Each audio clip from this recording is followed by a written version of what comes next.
have a special day planned for everybody today. Thanks for watching. I'm here with Kimberly Cole. She is a good friend of mine. She's been a client of ours. Excellent, phenomenal realtor. I wanted her to be on the show for a couple reasons. But Kimberly, thank you for being on the show today. Hi, David. Thank you for having me. Always a pleasure to connect with you. You're such a outgoing, fun person, super easy to work with. So definitely one of our favorites for sure. Not just me. I know our whole team likes to work with you. But anyway, wanted to have you on. And I was thinking, like, I always, when I interview people, especially our friends and clients, I usually like to think of, how did we meet? Right. And so we met at one of Amber Anderson's classes that she was teaching, and then I was there talking about video marketing, correct? Right. So the first time we met was over down at the Kearney Mesa office of the San Diego Association of Realtors, and Amber was teaching a class on video marketing. Nice. And she had brought you to introduce you, and I remember there was a meet and greet at the time, and it was great because you were just starting out too and building your business, and I was just starting out. So it's been great to work alongside you, David, because we're both building our businesses at the same time. And we met at that event, and I started following you and just watching you progress and build your team out and build your business out, and seeing the agents in my office work with you. So I kept getting validators that I need to work with you. Right. And you were definitely my first year on my own. That was one of my bucket list, was to do a video of David. Nice. So, you're so sweet. I remember that. It was a goal, and I remember I hired a business coach first, and we talked about where I wanted to spend the money and with building the business. And it was all for me. I definitely wanted to hire the best and bring you on board and start working with you. So it was an easy decision to make, and I'm so glad that I brought you on from the beginning. Have you so we can see both businesses grow. And it's great to, I have small kids. I have 2 little kids. My daughter just turned 5, and my son will be 7 on August 4th. And it's just, you've seen my kids, they've been in the videos, and we talk a lot about parenting, and your daughter McKenna, she's going to be a big sister soon. And so it's just great to see you and Carrie. It's almost like we go through this journey of life together when you're working with somebody so closely. And it's insane, right? Like it's been such an amazing experience being alongside you, working alongside you, creating some great stuff together. And it was really cool. I remember I saw you in Vegas too when we were filming Amber. And just like almost every event I saw you, so I was like, man, she's really hustling. And like you would wave to me, and then I was like, oh, that's Kim. And then we started to really like always recognize each other. So that was pretty cool. So kind of going to your, like, the genesis of how you and your business and how you started your business, like, how did you get into real estate? Yeah. So I've been, I always had an interest in real estate since a little girl. We have a local paper here in Poway called the Poway News Chieftain. And I remember as a little girl, the paper would come, I believe, like on a Wednesday or Thursday night, be dropped on our driveway, and I'd go pick it up, and I'd look at all the real estate listings. I'd be so excited as a little kid. And so I always had some interest in real estate and the homes in our neighborhood that were for sale. And my grandfather actually was a real estate broker in Los Angeles, where pretty much everybody in my family has their real estate license. It's just part of your bloodline. Nice. So my grandfather started a real estate brokerage with his brother. This was like back in the 60s, way before my time. And my dad and my grandmother received her real estate license. And so she started selling as a female broker in Los Angeles with my grandfather. Nice. Built an incredible business. It's more of a mom and pop boutique real estate office they have. It's still there. Nice. Him. Yeah, you were talking about it like being significant, right? Like it's historically significant or something, or am I misspeaking? It's in Eagle Rock, which is near Highland Park, and Ron Bragg Realty. And my dad got his real estate license when he was 18 years old. Wow. 2 uncles received their real estate license, my Aunt Elena. So everybody in my family has a real estate license. So whether I was destined to be in this business or not, I knew that I was eventually getting a real estate license. So I think it is. I think you're destined to be in this business. So so what's funny now is that the office has been used in movies for Hollywood, and recently it was in a scene for This Is Us, which is on MB. It's one of my favorite shows. Nice. So it was cool to see The Office in there. But I've heard a lot about that show. Yeah. So my grandfather, when I was a little girl, I would go up to my grandfather retired really young, in my opinion, at 50, because he did really well in real estate. And I knew that it was a business that would give you a ton of opportunity, no matter, it's really what you put into it. Sure. But I saw the success of my grandparents, and had that early on to see that success. And but had a lot of, I believe what attributes to my success is a lot of that talk I had, just the relationship I had with my grandfather, and the talks we would have about the stories, working with his clients and how he sold real estate in the 1960s. And so you were like a sponge absorbing all this information from somebody who was successful, who is successful, and it's like you were almost being groomed for that, which is kind of cool. Right. And I never saw, as a child, I actually, I wanted to be a news anchor. So here I am being on video. But as a child, I always envisioned myself, and I was really into the news, and I wanted to go to school to be a news journalist. And so, that was always my dream as a child. And anyways, going back to my grandfather real quick. So he taught me a lot of life lessons of how to, build relationships with people and build that trust. And, my uncle now services those families like 3 generations down now, of where my grandfather worked with these families. So it's really neat to see the cycles go on, and to see that carry on. And now I'm carrying that family tradition with a real estate business here in San Diego. That's so cool. I remember you telling me that story, and it's just cool that you have that. It's like such valuable history. It shows how you came into real estate, and you did it in a way that was very meaningful to you as well. It's not like just, hey, it was successful and I wanted to do it. It was just like it was something that your grandfather passed down to you, So that's cool. Right. So I was always interested in it, and it's always had like a little, it's always in my ear. I attribute a lot of being an entrepreneur, which you have to be. You own your own business, to my parents. My parents were entrepreneurs, and my dad has had a lot of facets in business. Different types of businesses. He actually did video for a while too, early on. He was like into websites early on. So early adapter. That's why I have such admiration for what you guys do with video and what you're doing with it, just being exposed to that, early on and seeing how it works. So going into the real estate, you got in it. I mean, obviously he was a big reason why you got into it, and your family and the success they had. And when did you get into real estate, and so how long has it been now? Yeah, so I actually got into real estate. I was going to school at the University of San Diego, and I was a communication major. I was on track to, like I said, I wanted to be a news journalist. Right. That was the avenue I went, but believe it or not, it was a blessing. USD at the time didn't really have it wasn't a big broadcast journalism school. And so, but what they did have was a new program in real estate, which they have a master's in real estate program. And through that, I met phenomenal professors in the industry, who then introduced me to a few different commercial brokers. And they said, Kim, there are just no females in the commercial brokerage realm. And we'd really like you, we'd really like to groom you to put, after you're done with your studies here at USD, to get into the commercial world. And at the time, I was working part-time in residential as an assistant agent here in the area. And so I'm still really good friends with him.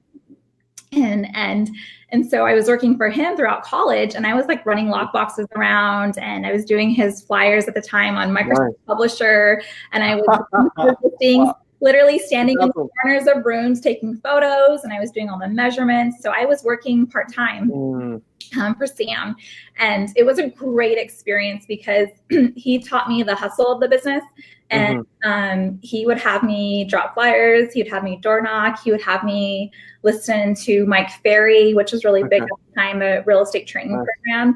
So I would read scripts. And when the business totally slowed down and he had no work for me, he would have me role play, and we would get on the phone and cold call. And I didn't do this for a very long time, but it was like something that I was exposed to, that aspect of the business.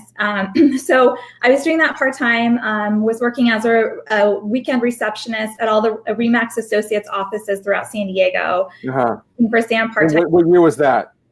That was like 2004. Okay, got it. Yeah, so that was 2003 to 2007, 2008. I should have had my resume in front of me. The years after having kids, the years just kind of they all blur, right? Yeah, it's like where I graduated high school at some point, college at some point. I don't remember when. Yeah. So anyways, so I graduated USD in 2006 and went on. I was really blessed to have the opportunity to interview with all the top brokerages in San Diego. Nice. I interviewed at CB Richard Ellis, Marcus & Millichap, Burnham & Moores, Grubb & Ellis, all the top brokerages at the time. And where it was really hard to make a decision was what specialty to go in.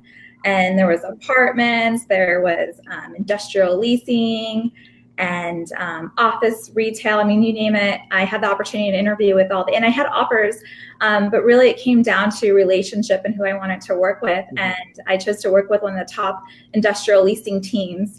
Nice. Still doing amazing at CB Richard Ellis. And, Sure. But so I got into that role as more of a corporate office role in one of the big enterprises down in UTC, and it was a really good experience. However, I really missed the relationship aspect of the business, where you have that in residential, and where you see the fruits of your efforts and your labor. You see it come about, and whereas industrial leasing, there's nothing sexy to market on industrial leasing, and there's no relationship except for the big property owners who you don't really get to. I didn't get to be in front of them at that point. Sure. So I had decided. Would you say there was like an absence of just the interaction that you were seeking? That was like less relationship. Yeah, it was less relationship, and it was just more of an office job. And I realized at that point that, hey, I need to be back out in the residential field. And this is where my heart is in real estate, and this is where I want to be. And I always saw myself really in an assistant role. I never really saw myself as I really enjoy. I have a servant. I feel like I've been blessed with the servant's heart, and I've always enjoyed serving others. And I was totally okay with being number two. We say the assistant really does everything in the business, and so I have great admiration for every real estate assistant out there, because I know a lot of the stuff that we do to make sure our agents look really good.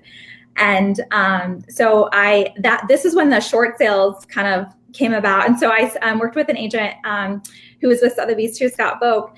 And we teamed back up together, left commercial, and I started negotiating short sales for his clients on his listing. Wow. And so I'd get on the phone every day, and I'd call the banks. And so that was kind of how it all evolved. And then I met my husband in 2008. We got married in 2009, and he deployed to Afghanistan that year. I worked for Scott, did all the short sale business with him.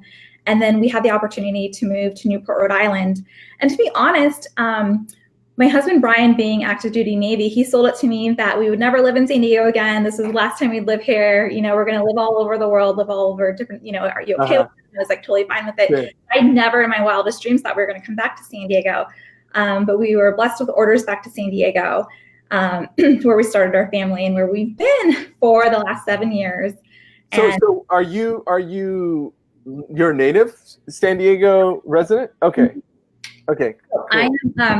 I was born up in Los Angeles, and my parents moved down to Poway.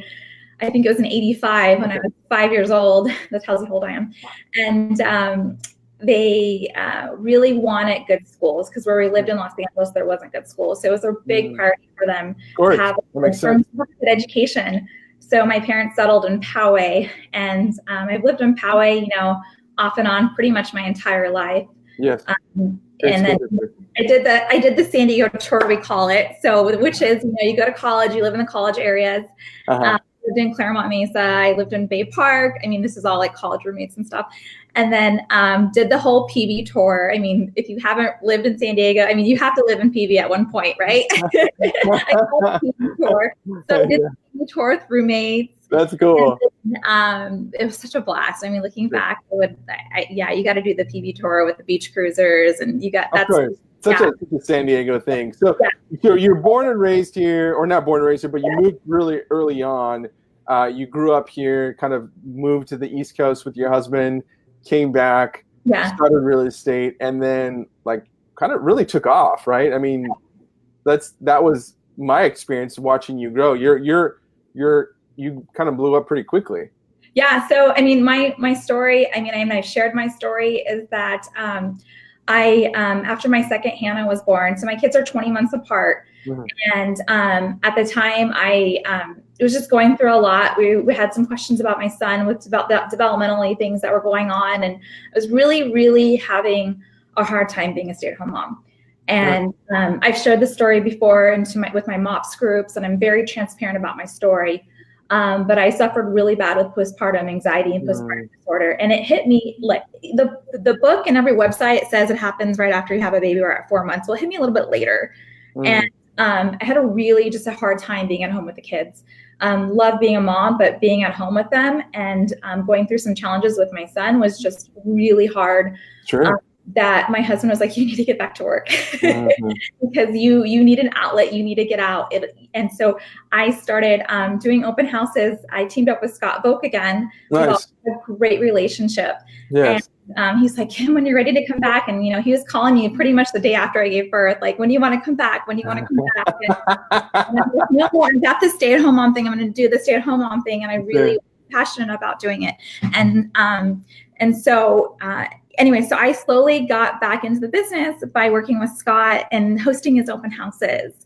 That's awesome. That was a really good outlet for me because I was able to get my feet back in the business. And then it just kind of evolved where it was a natural fit for me to start my own business, going out on my own, not working on a team. Really, it was, there was at the point where it was really like, if I'm going to do this, I need to do this now. Sure. To do this for my family. And I really had to question my why, because what was happening was I was, and we all do this, and I think it's great for everybody to and look at it as an internship where you have to build your skills to get, you can't just like start in the business. You have to start working with somebody. You have to start working on a team. Sure. You have to start as an assistant. And yeah, you know what? The money's not great, but you have to look at it as an internship. Sure. I mean, the skills that you receive working with somebody who's experienced and seasoned are, I mean, really invaluable. It's definitely invaluable. So for me, it was just really looking fear and grabbing fear. Like, what are my fears to go out on my own? And I was like, I have to do this for my family. I'm now leaving my kids every weekend to do open houses and, just sacrificing a lot. And really, I needed to take that big jump for my family. And so I took that big jump and branched out on my own, was able to stay with my broker, which has been awesome, and with my office. And they have all been so supportive. It's been like a team effort. Most of the agents in my office have known me for a long time. I have a great relationship with Mark Marquez. He remembers me when I would host broker caravans for the agent I worked for back in college. Wow. So agents in Poway have known me for a long time. They would see me hosting open houses and stuff, but I never sold. I never wrote a contract. I never did any of that until, recently. So I never, like I said, people are like, oh, you've been in the business. I'm like, yeah, I've always been in a support role, but I never wrote a purchase contract. Sure. I might open doors, but I never did really, I never understood the business and treated it like a business because it wasn't mine. And so now it's mine, and now it's mine to treat like a business and take it as far as I want to take it. So, and when did you start doing that? When was like that year that you really said, hey, I'm going to, like you said, you took fear by the horns and just like really shut it who was boss, right? So when did you take off? When was that year for you? It was within the last 2 years Okay. that happened, and I don't have a date per se. I want to say it was like springtime, and then I did the first few months. You really just are kind of getting your sea legs, I guess you could say. Yeah. Oh, come on, Kim. I mean, you got Rookie of the Year, right? When was that? When did that happen? So I won the Rookie of the Year for the Greater San Diego Association of Realtors. Yes. In 2018, and I love that award because it's not like, hey, you're not just, you're a rookie because you're new and you're getting out there and you're building a business. But I also got involved with our local board. I got involved with the local association of realtors, where I was participating in classes. I was getting my designation. So I have a designation to work with, it's by the National Association of Realtors. And I highly encourage agents to get their designations. It does help, and it really does. What is that? So it's a designation by the National Association of Realtors, and basically you take a course. It could be anywhere from 1 day to a whole week. That's taught at our local board, and that is, I guess you could say, is and encouraged for agents to take, and blessed to get more education to build your skills. And Got it. Okay. So it's like educational. Yeah, and basically, if you're going to break out into a specialty. I know some agents have like an international designation, or they have a buyer representative designation. I felt it was imperative, being in Rancho Bernardo and serving so many clients in the 55 and up, to get senior residential or real estate specialist. Ugh, that's a tongue twister. Senior real estate specialist. It's SRES. Okay. And I took a course for a week that basically really went into the ins and outs of working with senior citizens and the emotions that are involved, and working with their families, and how to set them up with estate sales, and really just that process that they're going through. So it's really to better serve your clients. Got it. And but to help inform consumers, basically, that we just don't get a real estate license. Like there's a lot of extracurricular you can do to help better serve your clients. And so you're getting, that's considered, remind me. Oh, it's a senior real estate specialist designation. Designation, that's the word I was looking for. Okay, so you got some designations. Designations throughout that first year. So really I went out there, and it wasn't, I mean, of course you want to sell as many houses as you can, because it definitely puts you on the map. But you also really want to build your skills and build your network. So by getting involved within the board, I was able to meet other agents and really just go deeper. And I am so passionate about agent relationships. I mean, I can talk about this like a whole nother episode. Yeah, episode on just relationships in this business. And in the beginning, it's so hard because nobody knows you, and you're fighting so hard to get your clients offer through. And when I first started, the market was really hot. Sellers, and so there'd be like 5 offers on a property, and you'd have to figure out like, okay, what's my degree of separation and my client's degree of, I'm always looking at what's the degree of separation, what makes my client's offer stand out, and like I would like figure out a way to know the other agent, or figure out something in common, and figure out something in common with the seller to really get noticed. Yeah. And it's all about getting your client's offer noticed, and getting, and putting yourself out there. So a lot of it is putting yourself out there. But for me, going back to the Rookie of the Year, so it was, so they looked at like a small portion of it was my sales and production. And then, a big portion of it was, what are you doing with the local board? I mean, what are you doing to get involved? What are you doing to give back to your agent? Like your activity, right? Like how active are you? How active are you? So it's really important. There's a lot of things that the average agent doesn't know that our board does for us. And this is an industry that is, you can hear all the talk and all the distractions, but they're where they want to create iBuyers, and there's all this technology. But at the end of the day, this business goes back to how my grandfather did it. It's all about relationships and high standards, and really following your realtor ethics. And I mean, at the end of the day, no matter what changes. So really, like, that was part of my interview for that award. And also what I do in the community to give back, not just being an agent. So, and that was, that was last year? It was 2018 or 17. Yeah. And then you got top 40, right? Also. Yeah, so we Same have year? 40 under 40. Yeah, so Okay. I only have a few more years left of that. And so, there's, I believe, I haven't looked at the numbers recently, but it's always like 16 to 18,000 agents that have their real estate license and are part of the board here in San Diego County. So out of that group, that's like, there's really only the top few percent of us that are actually out there selling and doing this. Most Right. people who have their license and are part of the board here in our local MLS are really doing like 2.5 to 3 transactions a year. So you take that away and you just look at, the numbers. If you're selling, a house a month, you're doing pretty well. So compared to what the numbers are, so knowing your numbers. Sure. So yeah. And I know you're big on community. Obviously, you're big on community within your industry, but also in the areas that you service and you work. We recently did a video with you, and I just wanted to talk about the success of that, just because the point of this podcast, this Facebook Live, is like, hey, how can we share, right? So same heart you have, we have. It's like, how can we share this information so other people know, other people can learn from, and other people can grow as well, and have the type of success you've had. But we did a Rancho Bernardo video. Your kids were in it, which was fantastic. You're in it, obviously. But you were talking just a few days ago, or yesterday, you mentioned, hey, because of that video, I got a listing, right? So can you tell me a little bit about that story? Yeah, absolutely. So I did a community video. It was a short community video about why I love Rancho Bernardo, and I love Rancho Bernardo for so many reasons.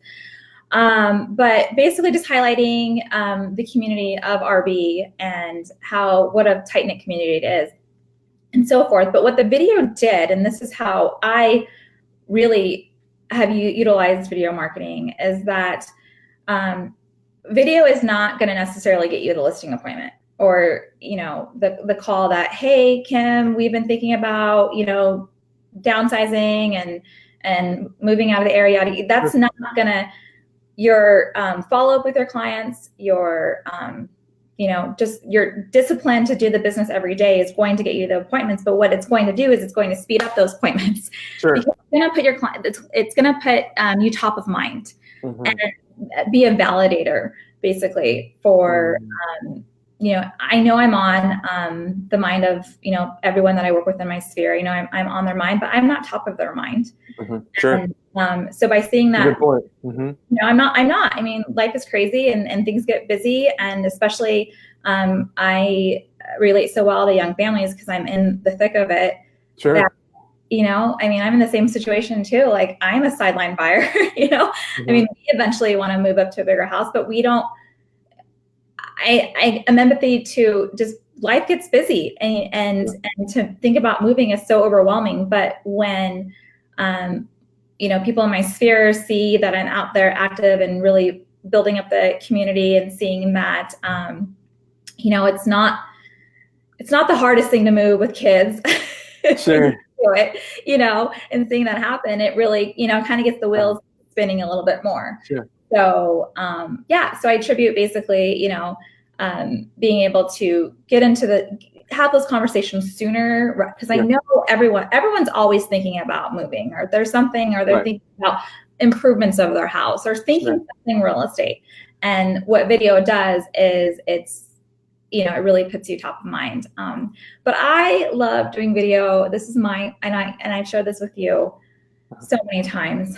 I love doing video because I'm going a million miles an hour all the time, and I have a problem with really like taking in the moment and soaking it in, just really like stopping and really just like, whoa. Being present, being at the moment. Yeah, sure. Yes, because I'm thinking I got to do this and I got to do this and I got to, it's life. Yeah, no, it's super common. I think we all experience that too, to a certain degree. Yeah, and so, one of the best investments of my wedding was having a video, and at the time it was so much money, and I was like, and my husband was like, no, we're not spending that much money on a video, we have to. And it was the best investment to have that. And now seeing the videos that you and your team are a part of, and I may not be posting them all the time, but I have access to them. And I recently watched the video of you when you were at our awards. Yes. Our awards event in January, and I was just watching the video of my husband, and I'm like, gosh, well, this was really cute. Sorry about that. That's okay. Well, so anyways, so being able to, oops, did I do something wrong, David? Nope, I'm here. Can you hear me? Yeah. Okay. Okay. So, but being able to just go back and walk down memory lane, and really I'm able to document my real estate career by using video, and still working on, doing these live interviews, and still working on. No, I mean, I'm a huge believer in video, obviously, not just because we do it, but like, it's a fun way to communicate, and it can be very emotional too. There's so many times that I'll go back and I'm like, it's maybe late at night, I finished work or something, everybody's asleep, and I'm going through my iPhone and I see a video of my little girl and how that's changed. And it's like, even though it's different, it's like similar in the sense of like, you can almost move through space and time and like go somewhere and remember those moments, or remember that house you sold, or remember that the community video you did, and then just the event with your husband, and just kind of that moment now you have. And even though it wasn't a wedding, it was special because, he was all decked out in a tux, and you were, all decked out as well. And so it's like having that, it's like almost like time travel, right? You can go back and experience that to a certain degree, but you're communicating something, and we're lucky. We're so lucky because we live in a time where we can document our lives, and future generations moving, onward will see how you were, will see how I was, and like being able to communicate with them in the coming generation, just with how was, great Grandpa David, like how was he? Was he, because I don't know, I barely even know my grandfathers, because they were, they're so much older than me, and as a kid you only know so much. But imagine if you had your like great grandfather's face on camera, and he's talking. It's like, how crazy would that be? Right. So we're in a great time to just film, and I'm not just like, hey, film and hire me. I'm like, film things, film your life. And that's why we have our course where we talk about filming on your own, using your iPhone and stuff like that. And so I'm just a huge believer in that. So it's just my little rant. I get really excited when I talk about that. But I love talking to you about your success, because I feel like you got it, you get it, you see the value, you're doing phenomenal. You also have a good vision for the future. And so, that's important for us. But talking about video, and just kind of in closing, kind of couple more questions, if you're cool with that. You're using video, and I wanted you to be honest, like, how are you using video? And then we'll go through some other questions, like how has it been challenging? What are some ways that you want to see it improve? So like, how are you currently using video for, this is for somebody who may just have tuned in, or if they're specifically looking like, hey, how's Kim using video? Yeah. So basically I budget each quarter to how, this business is funny because you really can't plan for a lot. You don't know, when you're gonna, you do know, but in a sense, like, for example, I just got an email from a past client that wants to refer me her neighbor to a luxury property in the ranch. And I wasn't planning to use you, David, for video, but I think I'm gonna be making a call pretty soon. Nice, very cool. So that's where, using video, you should definitely try and budget for it. But like I said, there are times where you do have an opportunity to showcase a property that wasn't even in your, because here's the deal. Like, we don't know the properties that we're going to be selling in the next year. We might have an idea, but there are, that's the beauty and the fun about this business is we are constantly selling a different product, basically. It's obviously residential real estate, but it's in a sense, a different product. It's changing, right? Yeah, and we're selling a different lifestyle too about our. That's the other thing about our business. Like, what lifestyle are we selling too? So yeah, right. So I use video basically, and when I started working with you, I was like, okay, we have a long-term plan, and the aspect of I want to be able to recycle footage. So when I have you take footage, I have that in mind that we're going to be using that footage again somehow. Sure. Yep. That's the whole plan. That's always been like, because if you look at it as like an initial, just for a property video itself, it's not, it's not cheap, but you know what? A lot of my competitors aren't going to do it. And I think that we really, I hate to say it, but you need to pay to play, and you really need to give the marketing that a home deserves. Video is one of the best ways to do it. And so basically for me, I always have the vision of how are we going to use this, or even have an angle with David when we're out shooting that like we could possibly reuse this. Sure, 100%. I mean, like we said with your agent story video, like you have so much down in the library with us, your property videos, your event videos, and so it's your community video. So definitely those all should be recycled and repurposed. Right. So having that as like a big overall vision, because it is a big pill to swallow, and you're like, oh, for property video, yeah, we're gonna go something really cheap, and you know what? Don't do that, because you know what? You got to look at it like long term for your business, and you got to look at it, really what's gonna be best for your client, and you have to I don't skim on anything.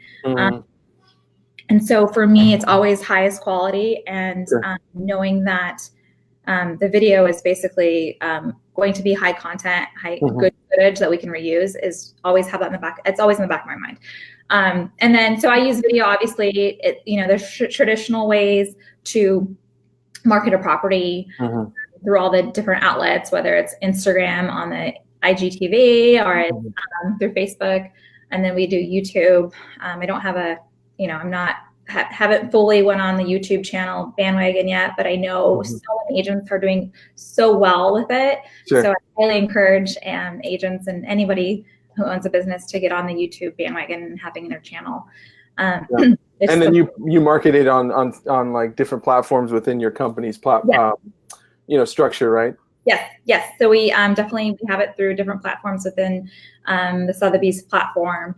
And what really it does is it puts you out there, it puts your client's property out there, and like I said, the footage, being able to reuse it again, there's a value in that. But I like being able to go back and share video from the past, just to reflect back on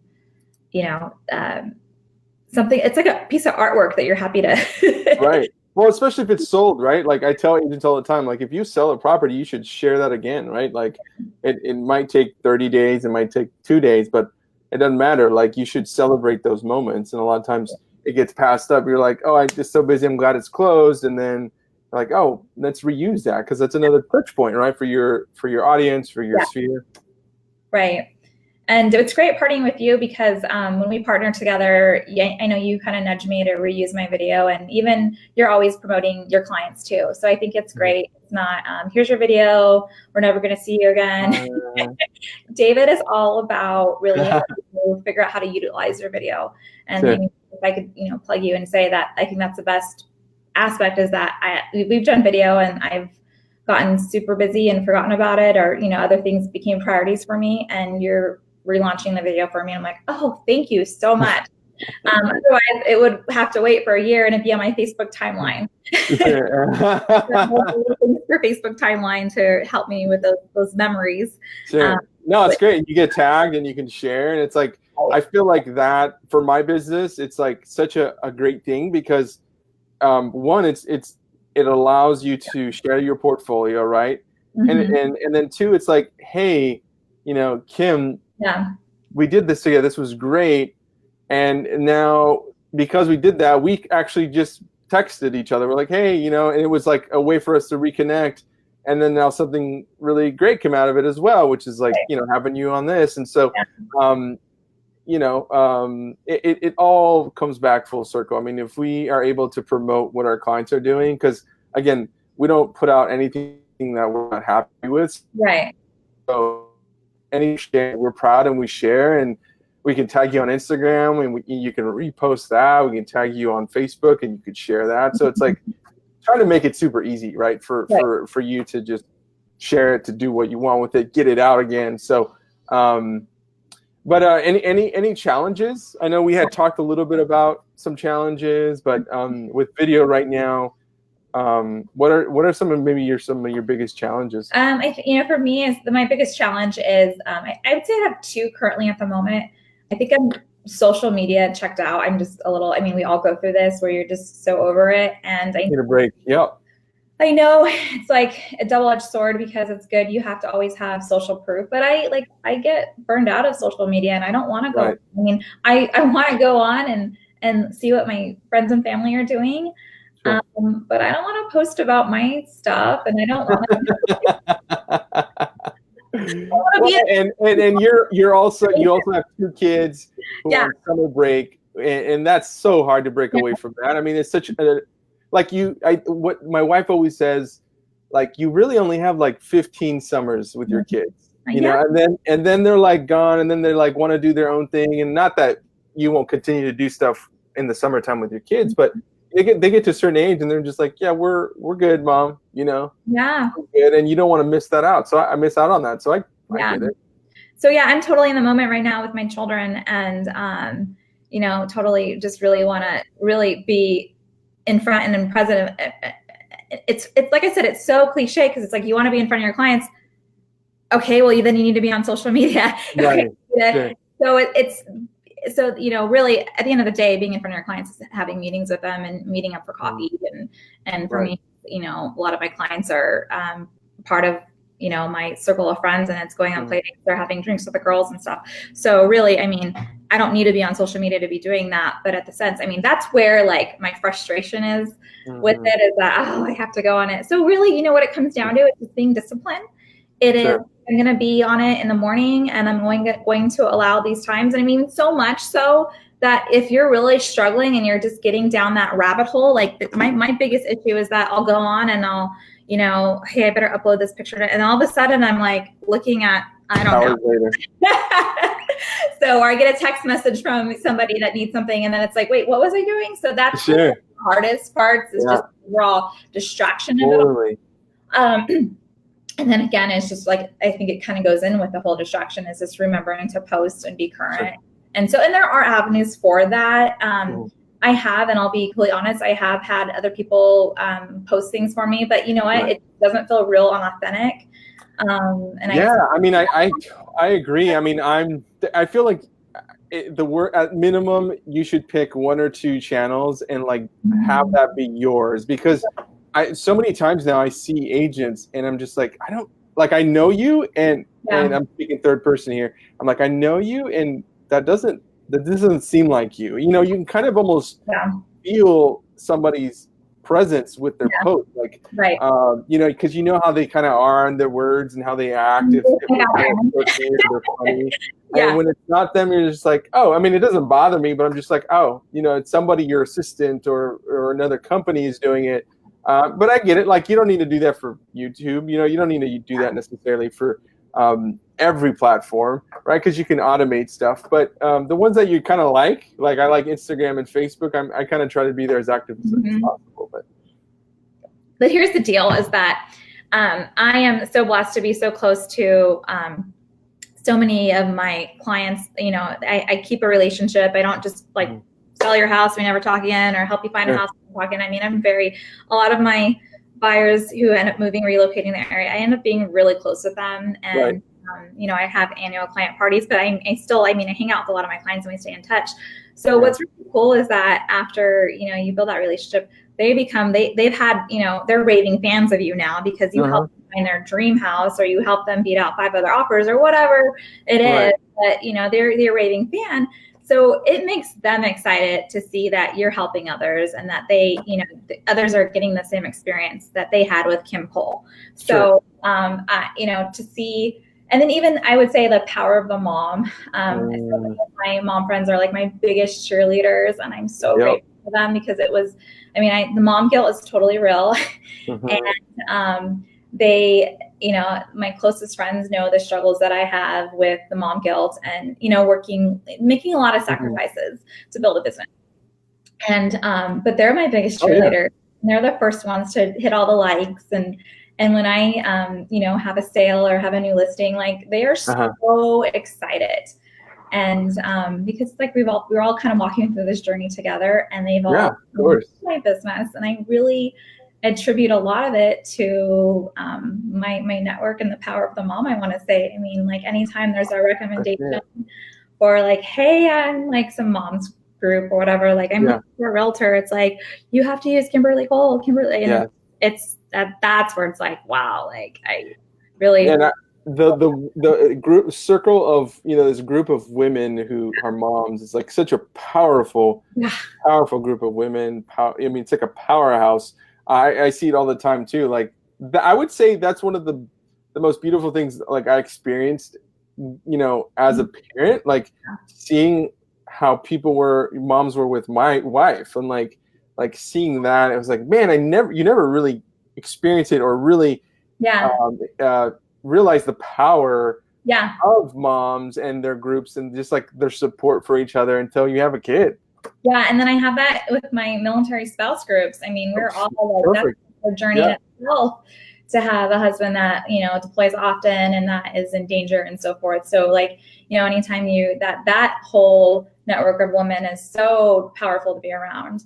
Sure. And it's instant rapport. There's no way I can ever understand what it is to go through with what you go through, but another woman who's married to a man who's in the military has is going to experience that. So there's a way you guys connect that I can never even compete to try to connect with you on that level. But that group's got to be super strong as well. Right, and there's a level of trust. I mean, at the end of the day, the level of trust is so high in that group. I mean, there's a lot of people that will have to, and it's so unfortunate, but it's just the way it is in the military world. And even people have to relocate for jobs. We'll buy a house sight unseen or rent a house sight unseen. Sure. And so many times that I have someone reach out to me, they're like, hey, we're in Virginia Beach or we're in DC or we're overseas. Can we rent a place? And we found something online, but we're just not sure. And like, I can't tell you, I probably do it weekly at this point where somebody's reaching out to me, and this has anything to do with my business plan or even like an hourly rate that I charge. It's just my passion and what my service is to my military tribe and any mom that's like struggling to find housing for her family. I will go there. I can't tell you how many times I take a Facebook. I'm like, okay, let's do a Facebook video. And I'm like, have the Facebook video. It gets outside of my car. I'm like, well, that's the neighbor. That's the neighbor. Oh, look at all these cars. I think this is a busy street. I don't really know if you want to live here. That's so awesome that you do that. And then so many times too, it's just scary. It's really scary relocating your family. And I really have empathy for that. I mean, to the point where it's like, Kim, can you make sure these landlords are legit? And it's sad that so many military families get taken advantage of when it comes to, renting. So I'll look up, on the tax record to find out like if the names match and so forth. So there's a lot of things that I do for our military community, and even just friends in the area who are going through things, who need housing. I mean, I'm just so passionate about helping people find a home for their family and really, build community once they're here too. Sure. I really believe that we were made for community, and it's not just finding you a house, it's finding you a community. Geez, just when I thought I knew everything about you, you inspire me again even more now. So thank you for that. That's awesome for what you're doing for those families. I mean, I even imagine what they're already going through, and then having to move on top of that, probably pretty often, can be a nightmare. So, thank you for that. Obviously, thank you for you and your husband's service for our country. What are some exciting things going to happen for you this year? What do you we have like half the year left, crazy. And then we're going to be in 2020. What's any exciting events or news for you this last remaining part of the year? Yeah, I mean, I'm going to do my annual client party at a pumpkin patch locally. And it's great because I'm in that, like I said, and I've said this, it's kind of like I'm in the season of having young kids, and so are all my clients, or we're all kind of in this season together. And even if they don't have small kids, I have clients who have grandparents who have small kids, and I have clients who bring their neighborhood kids. We go to a local pumpkin patch with rides, and it's my treat to really provide a nice Sunday afternoon for families, and just really, be intentional about spending time with your family on a Sunday afternoon. And I give my clients that resource and that avenue and that place to go on a Sunday afternoon in the month of October. So we'll be having our pumpkin patch event, which is a lot of fun. And I remember seeing that video. That's really cool. I like that. Yeah. So nothing too crazy. Just currently, have a lot of stuff in the pipeline that's coming on in the Poway School District. Have a lot of families that are looking to do some move-ups, but are looking, I call them, they're my sideline buyers. And so they're just looking for the right home. So right now I'm doing a lot of, I call it, undercover looking agent relationships, talking to other agents, basically like, hey, do you have anything coming on, and going to our caravans and so forth. So that's kind of, there's some stuff in the works, trying to help some families move around in the neighborhood, actually. And then their homes will be listed coming up once we find them some their dream home. Everyone's now looking to make a move for a long time. So It's not just like, hey, we need to find a place for the pool. It's like, hey, we need to find our forever home. So everyone's moving right now. It's a little bit of it's taking a little bit longer, but it's got to be the right house. It's your forever house. Yeah. So we have some of that going on, and that's awesome. I plan to be going to a few events to sharpen up my skills. Nice. And, I'll be going to some agent events in the fall. We have one coming up with our company that is called West Coast Global Networking Event with other Sotheby's agents. And I'm really, like I said, agent relationships. I do a lot of networking, and I serve a lot of clients relocating from other areas and build those agent relationships. I'm looking forward to that in October. And just staying. So cool. Yeah, my daughter starts kindergarten, so this is a new chapter for me, having two in school. So this will open up a lot of different opportunities in the sense of with my schedule. And, so that's awesome. Well, congratulations to that. I'm excited. I know we're friends on Facebook, so I know I'll see all that happen, whether we film with you or not, any of those events. But this is an exciting time. This is an exciting time for you. Thanks for being on the show. If someone is watching or listening, what's the best place for them to find out more information about you, your team, your listings? Yeah, absolutely. Well, so you can just find me on my website. If you just Google Kimberly Koll with a K, Koll. You can find me through my websites. You can find I have a business page on Facebook. Yep, I got those both up for you. You can always reach me by text or phone. I love talking on the phone still. I always tell my clients, like, hey, text or phone. I like actually talking on the phone with you and walking you through the process. So it's kind of a lost art to talk on the phone to people. For sure. So you can reach me through those avenues. But thank you so much for having me on, David. Hey, Kim, this is awesome. You're awesome. Thank you for all your work. Thanks for entrusting us and being, having us be your video team. We're excited to support you however we can at the remaining of the year. Thanks for being on the show. I think we're going to have you again in another episode when we film on site at one of your properties. So that's going to be fun as well. But thanks again, and you have a good day. All right. Thanks, you too. All right. Talk to you soon. Okay, bye.